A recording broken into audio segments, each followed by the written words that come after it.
Zale, out of all the presenters, will not have a problem enunciating. Correct? I'll just give you a quick story. Look, When I met Zale Bernstein into his work. Zale Bernstein. I apologize to the sun and to you for bringing you here on this beautiful day, but I thank you for being here. I apologize to the wonderful poet that came before me for coming in and almost bowling him over. And as a further thank you, I spilled half his beer on his seat and all over the floor. For that I also apologize, but I cleaned it up and I missed all your poetry, thank God. And furthermore, as my daughter would say, I am a veteran drug whore. So I am used to speaking in many rooms of many ill repute and being heard over the din of the cognoscenti. And one last thing I want to say is that, Vince, your reading came very close to home. When I first came to Buffalo, my first attending job was at the VA Medical Center. And the head of the VA Medical Center was Mr. Joseph Parisi. He went by the name of Paris. Mr. Parisi was the son-in-law of Mr. Magnadano, the Don of Niagara Falls. And as I am wont, I ran astray of Mr. Parisi by some of my imitations of what I thought were humorous of Italians in America. I was called into the office one day and they said, "Do you know who Mr. Magnadano is?" I said, "No, who is he?" "Well, he's the godfather, and Mr. Parisi is his son-in-law, and they want you out." So that struck close to home. And also, being in the room and being invaded by New York State auditors who place their cards on the desk, who don't want you to call your lawyer and try to drive you into a corner, that also struck a little close to home. But thank you, Vincent. I wasn't upset enough. Unfinished Business. This is a poem requested by my friend and colleague, Vincent. I want to thank Vincent and Paul for going before me, that I'm humbled by their works. Unfinished Business. Sir, starting next month, please accept my resignation, and if necessary, find a replacement for me. I leave a lot of uncompleted work. Either from laziness or practical problems, I should have said something to someone, but no longer know what or to whom. I have forgotten I should have given something to, a word of wisdom, a gift, a kiss. I put off from one day to the next, forgive me.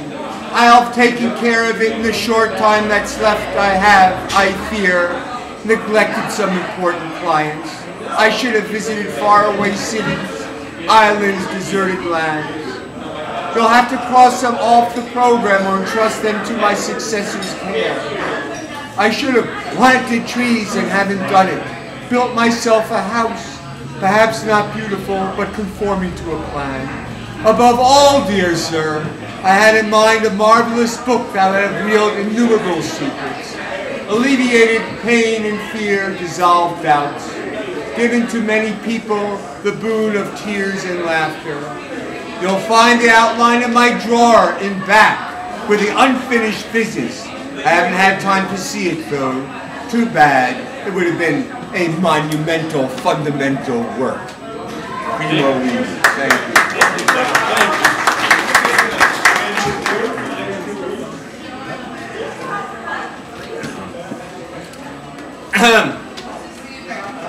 A much lesser writer than Primo or the gentleman who came before me. His battle is against the inch-by-inch rising sea, turquoise the favorite color of his mind's eye, the enemy in a blinding war. Once was it a sunshine of a whaler's song, the sweet salty taste of a kissed baby's tear. Twice was it dusk of a blues singer's wail, the shadow-strained chords from the other side of the wall.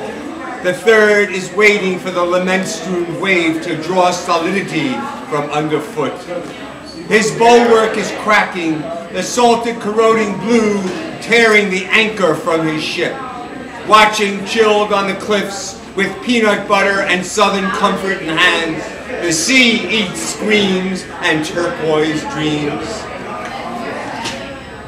I had a friend, unfortunately, who committed suicide, and so I wrote this poem about him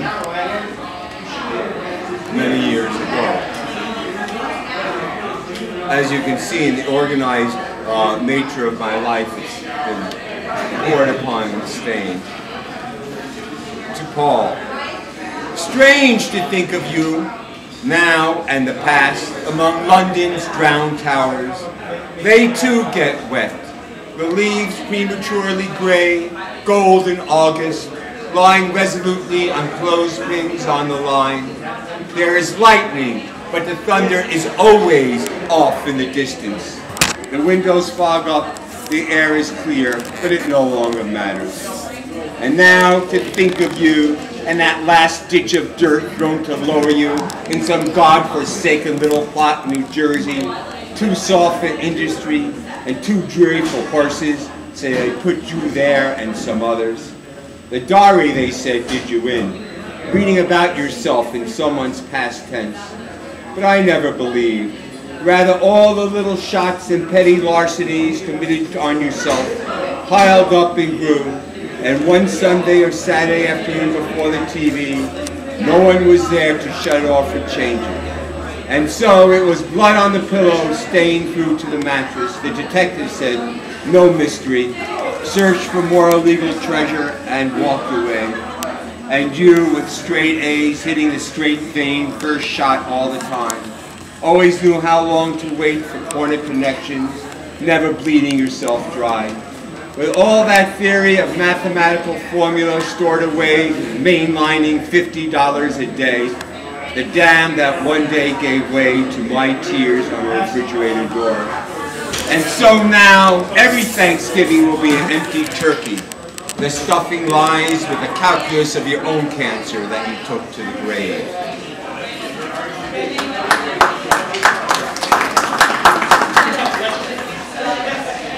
I wrote this after meeting an eccentric in an island called Clare off the coast of Ireland. There was an island inhabited only by sheep and men and their relationships with sheep, whatever they may be. You sit on a mountaintop between ocean and bay, eating mushrooms picked by an old man who hates people and their demands on his time, but has gone to a valley and gotten these for you to taste, who always carries a different transistor radio, one for watching sheep and maggots, and one for milking cows and cutting horns, and one for cutting hay and turning. An old man and a pipe, an old man and dog, an insult to the animal, he said he is trained. It is communication between the two, and then upon command, the dog mounts and rides the mule's back.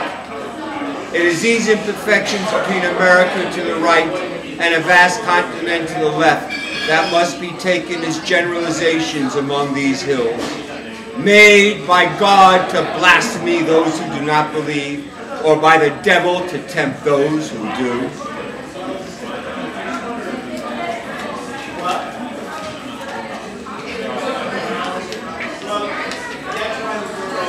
You can see I'm terribly organized. I know exactly what I'm going to do before I do it, right?